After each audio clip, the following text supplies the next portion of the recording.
인물 설교로 계속 말씀을 나누고 있습니다. 오늘은 아름다운 동행 23번째 시간, 주인공은 느헤미야입니다. 계속해서 다니엘뿐만 아니라 에스더, 또 에스라, 또 하나님께서 사랑하시는 오늘 주인공 느헤미야, 이렇게 바벨론으로 포로로 끌려간 이후에 남은 자들의 삶을 돌아보면서 이 땅 가운데 마치 남겨진 자처럼 살아가는 우리들, 만물의 찌기처럼 여김을 받으면서 그렇게 살아가는 그리스도인들, 이 땅의 멸시와 천대를 받으면서 복음을 증거해야 되는 선교사들과 이 땅에 세워진 교회들이 어떻게 마지막 때를 살아내야 할 것인지 우리가 함께 살펴보고 마음속에 새겼으면 좋겠습니다. 함께 도표를 먼저 한번 보면서 좀 자세히 설명드리겠습니다. 사실 우리가 지난 시간에 살펴보았던 에스라서의 말씀과 오늘 느헤미야서의 말씀은 한 이야기입니다. 두 개의 다른 책으로 지금 분리되어 있지만 이야기는 같이 연결되는 동시대의 이야기다라고 설명드릴 수 있겠습니다.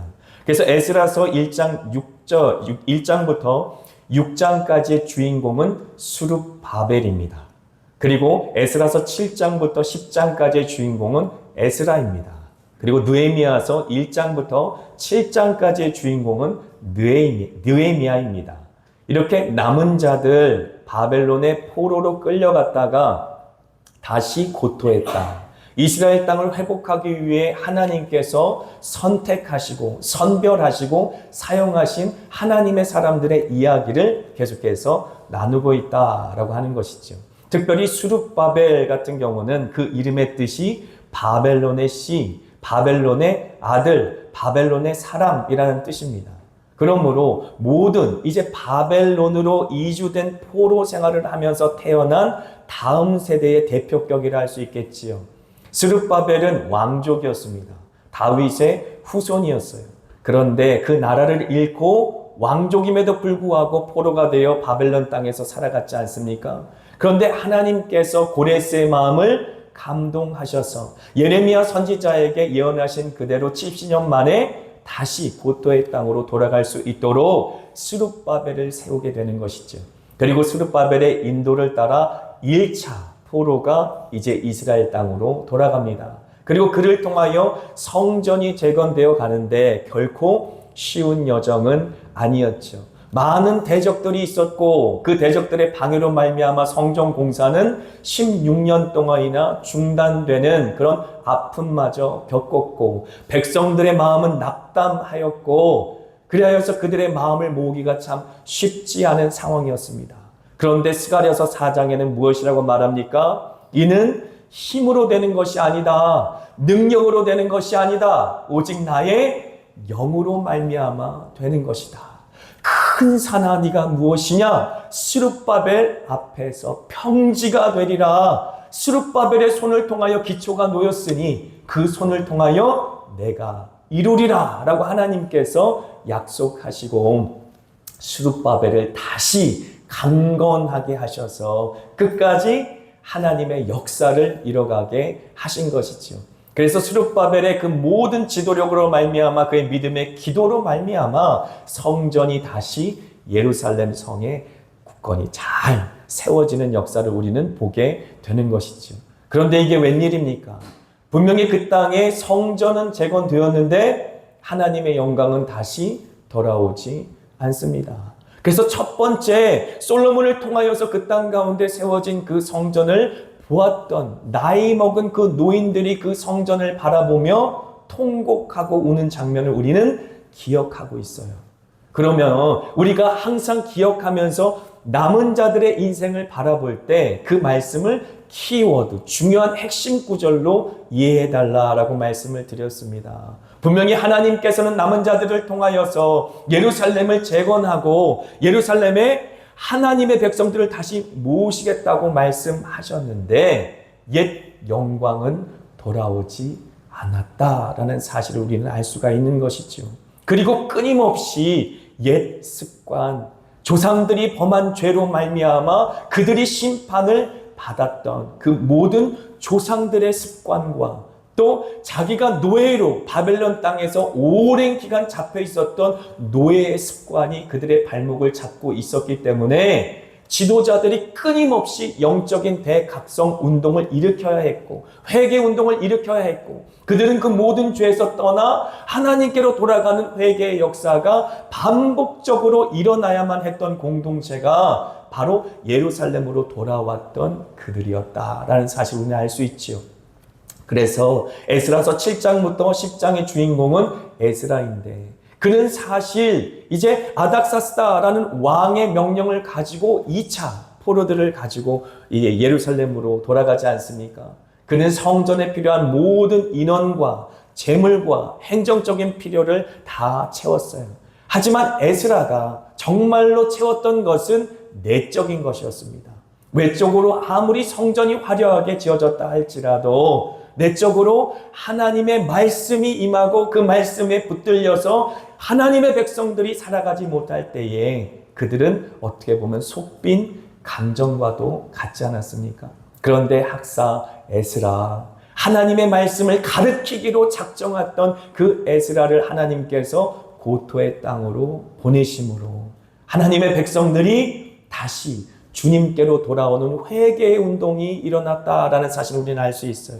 특별히 이방 여인들과 결혼하고 살았던 많은 방백들, 많은 이스라엘 사람들이 회개하고 다시 가정이 회복되는 역사가 그 가운데 있었던 것을 우리는 기억합니다. 그리고 이제 3차 포로가 이제 고토의 땅으로 돌아가기 위해 하나님께서는 느헤미야를 지금 사용하고 계시는 것이지요. 느헤미야라고 하는 믿음의 사람을 통하여서 하나님께서는 무너진 이스라엘 예루살렘의 성벽을 재건하였던 것입니다. 그렇습니다. 느헤미야의 탁월한 리더십을 우리는 다 기억해요. 그래서 하나님께서 느헤미야에게 지도력을 주시고 리더십을 주셔서 52일 동안이라는 짧은 기간 동안 이스라엘 백성들을 격려하고 그들을 잘 조직적으로 조직을 하여서 이 성벽을 모든 대적들의 방해 속에서도 잘 재건했던 사실을 우리는 기억합니다. 하지만 제가 오늘 집중하고자 하는 것은 느헤미야의 리더십이 아닙니다. 우리는 하나님께서 하나님의 성령으로 말미암아 스룹바벨을 감동하시고 에스라를 감동하시고 느헤미야를 감동하셔서 남은 자들을 다시 모으시고 그들을 하나님의 백성으로 세워나가는 그 놀라운 장면을 바라봅니다. 하지만 그들은 여전히 옛 습관 가운데 매여 있었다라고 하는 것이지. 하나님이 스룹바벨을 통해 에스라를 통해 느헤미야를 통해 성전만을 재건한 것이 아니라 성벽만을 재건한 것이 아니라 옛 습관에 매여 있던 당신의 백성들을 하나님의 거룩한 습관 속으로 하나님의 말씀 가운데로 인도하시기 위해서 그들을 끊임없이 사용하셨다라는 사실을 저는 오늘 나누고 싶습니다. 하나님께서 정말 원하였던 재건, 다시 부흥하고 다시 개혁하기 위해서 하나님의 지도자들을 사용하셨을 때에 하나님이 정말 그의 중심 가운데 있었던 회복의 그림은 백성들의 마음이 하나님께로 돌아오는 것이었어요.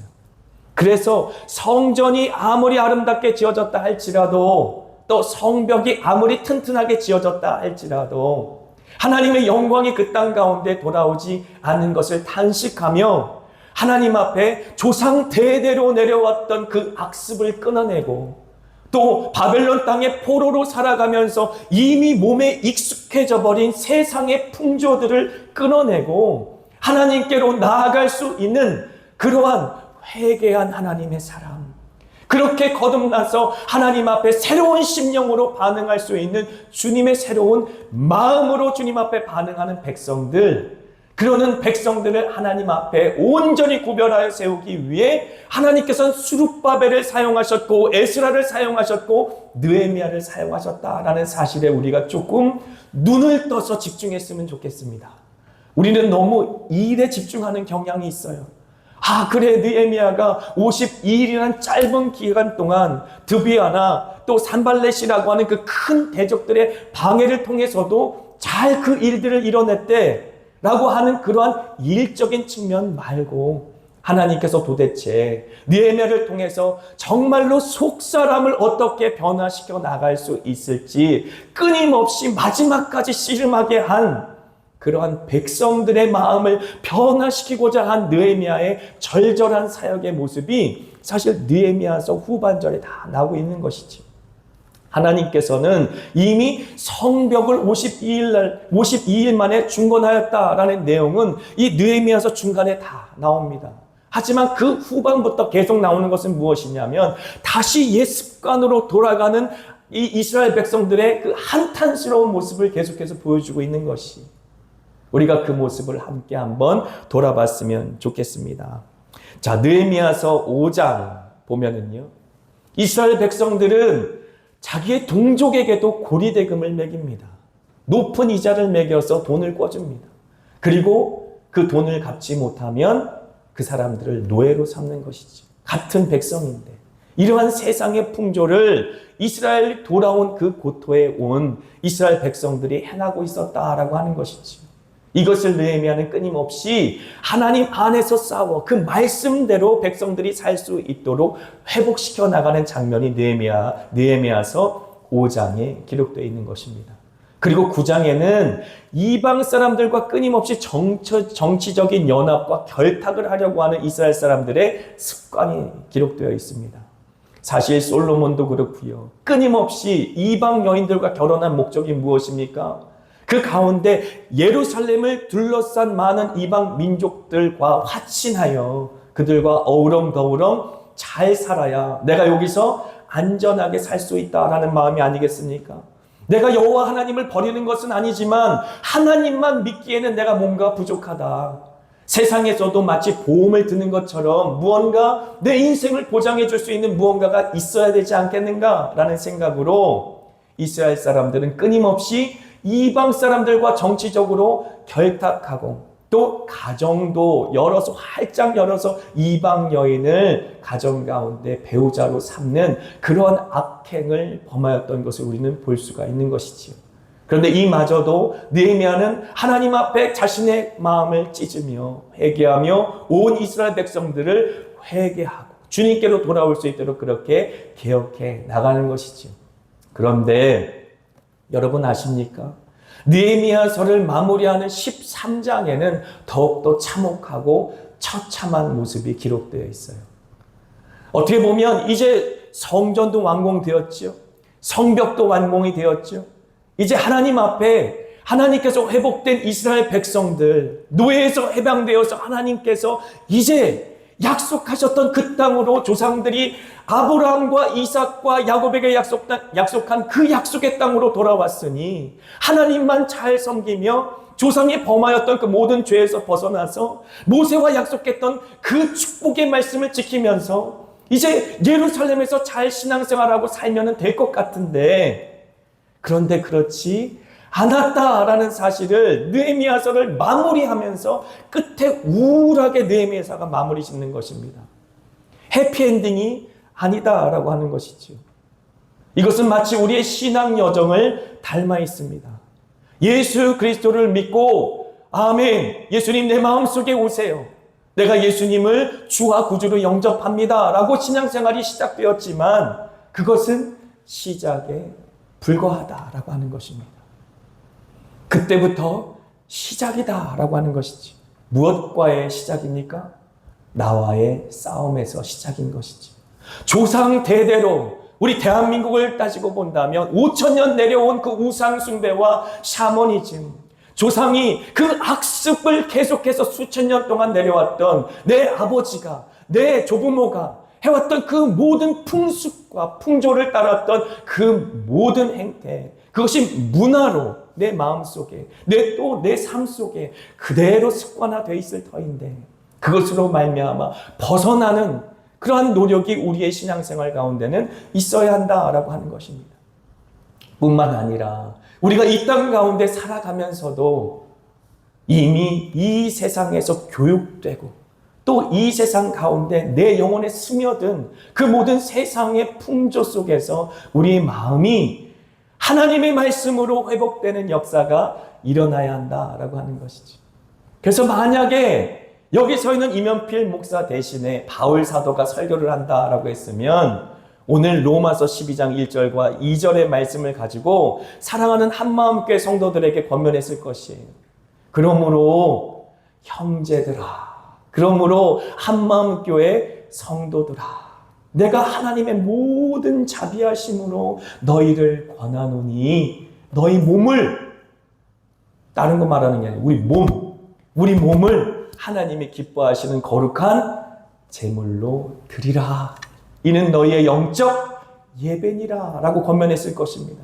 너희는 이 세대를 본받지 말고 오직 마음을 새롭게 함으로 변화를 받아 하나님이 기뻐하시고 또 온전히 선하게 여기시고 그리고 받으시는 그러한 사람이 될 수 있도록 우리는 하나님 앞에 날마다 우리의 몸으로, 우리의 삶으로 그렇게 영적 예배자의 삶을 살아야 한다라고 하는 것이지.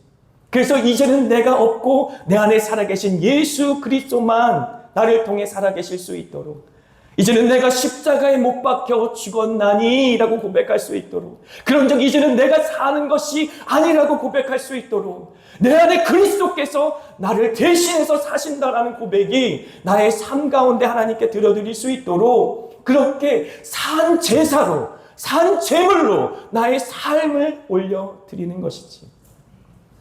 종교 생활 이제 그치고 하나님 앞에 나와 예배 한번 드리는 걸로 모든 신앙생활을 퉁치는 그러한 종교 생활을 이제 그치고 삶의 모든 순간순간마다 예수 그리스도의 영이 우리 마음과 심령 가운데 임하셔서 그 영과 더불어 내가 십자가에 예수와 못 박혔습니다.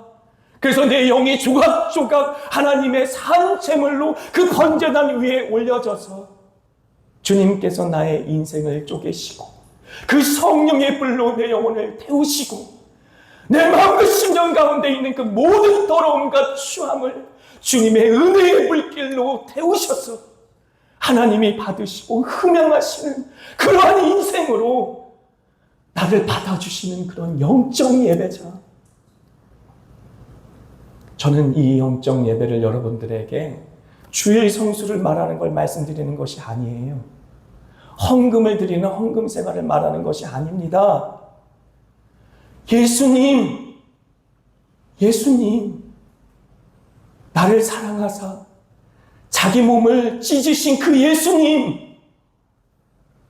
예수님과 함께 죽고 그 예수님과 함께 사는 그러한 영적 예배자를 말씀을 드리는 것이, 진리의 영이신 성령님께서 우리 마음과 심령 가운데 우리의 폐부를 가르시고 임하여 주셔서 썩어 골마진 우리 마음이 터져나오고 우리가 아직 원수 되었을 때, 우리가 아직 죄인 되었을 때 나를 위해 십자가에 못 박혀 죽이신 예수 그리스도께서 완벽한 산 증인이 되셔서 하나님의 사랑이 우리 마음과 심령 가운데 물붓듯 부어지고 막혀진 그 모든 담은 허물어지며 예수 그리스도의 보혈을 지나 하나님의 품속으로 예수 그리스도의 그 피비린내 나는 보혈을 지나 다시 아버지 품으로 안기는 매일 매순간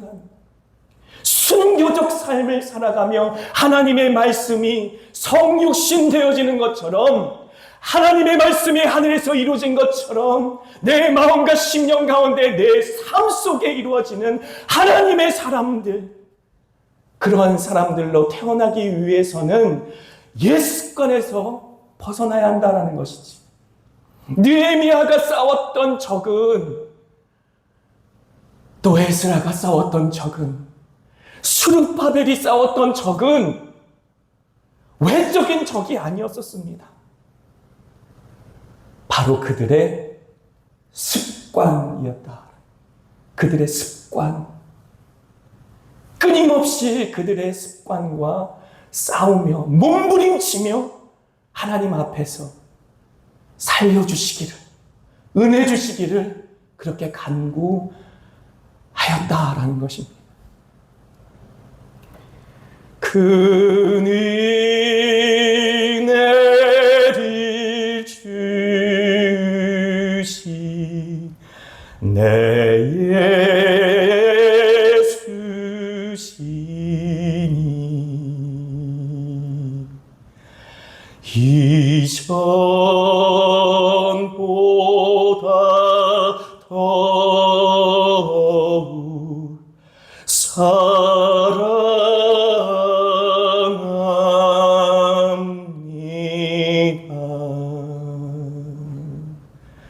내 주의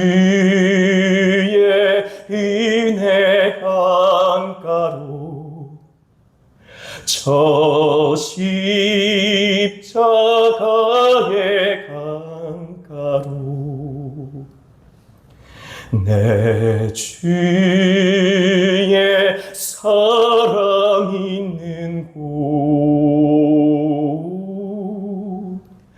내 주의 강가로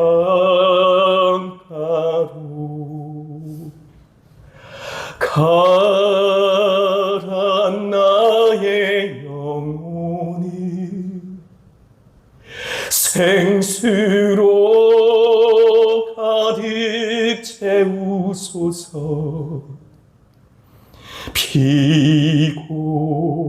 피곤한 내 영혼 위에 내 주의 은혜 강가로 저 십자가의 강가로 내 주의 사랑 있는 곳 내 주의 강가로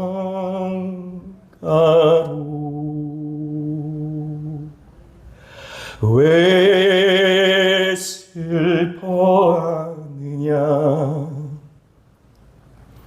왜 걱정하느냐 무엇 두려워하느냐 아무 염려 말아라. 큰 어려움에도 큰 아픔이 있어도 이제 아무 걱정하지 마. 내가 널 붙들어 주리. 내가 너와 항상 함께 하리라. 내가 너를 지키리라.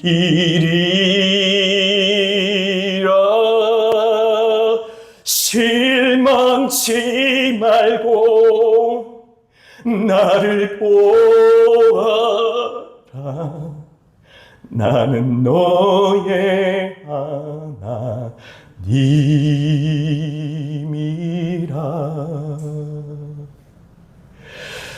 큰 은혜를 주신 내 예수시니 이전보다 더 주를 사랑합니다. 주님, 사랑합니다. 주님.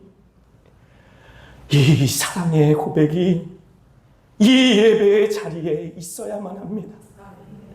습관적으로, 기계적으로, 반복적으로 시간이 되었기 때문에, 날짜가 되었기 때문에 나오는 것이 아니라 큰 은혜를 주신 내 예수시니 이전보다 더 내가 주를 사랑합니다.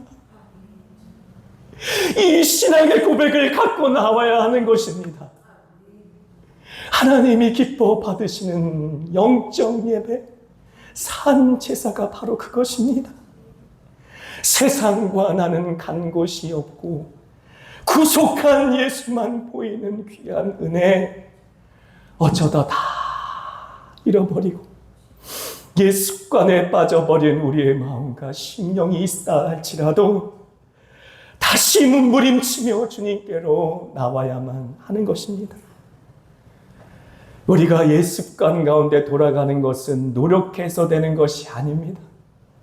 그냥 가만히 있으면 옛 모습 그대로 다시 돌아가는 것이 우리의 죄된 모습, 우리의 원수된 모습으로 다시 그대로 돌아가는 것입니다. 그러니 느헤미야가 평생을 몸부림치며 그의 백성을 하나님께로 이끌기를 소망하면서 그렇게 온 삶을 들여 하나님 앞에 헌신한 것처럼 저와 여러분 영혼과 심령을 살려내신 예수 그리스도 앞에 오늘도 그렇게 주 예수를 바라보면서 승리하는 저와 여러분이 되시기를 주님의 이름으로 축복합니다. 하나님 아버지 감사합니다. 하나님 세상을 보면 참으로 막막하고 다시 명절이 되어서 믿음 없는 가족들을 만나려니 마음이 답답하지만 하나님께서는 우리를 보시면서 그 마음이 답답하시다는 사실을 오늘 깨달았습니다. 주님, 우리의 대적은 이 끊어내려고 해도 다시 돌아가는 습관입니다. 세상에서 이미 몸에 배어버린 이 습관, 대대의 손손 할아버지, 할머니, 아버지, 어머니를 통해 내려온 이 세상의 풍습, 이 모든 사슬을 예수 그리스도의 이름으로 끊어주시옵소서. 하나님 몸부림치며 다시 한번 회개하며 나갑니다. 수문 앞 광장에서 에스라가 율법책을 폈을 때에 아버지 하나님 피를 맞으면서 온 백성들이 눈물을 흘리며 회개하고 자복하며 하나님께 돌아왔던 놀라운 부흥의 역사가 주여 우리 한마음교회 가운데 임하게 하여 주시옵소서. 주여 하늘의 문을 여시고 바로 이 자리에 임하게 하여 주시옵소서. 성령의 불로 우리의 마음을 태워주시옵소서. 성령의 불로 우리를 살게 하여 주시옵소서.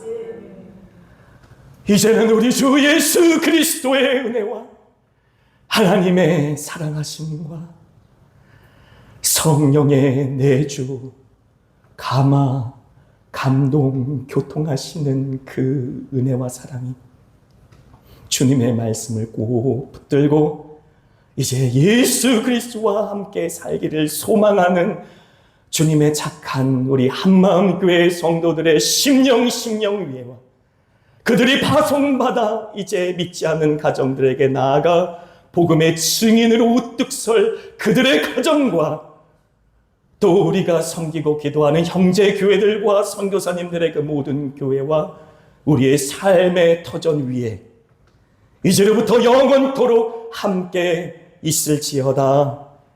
아멘. 아멘.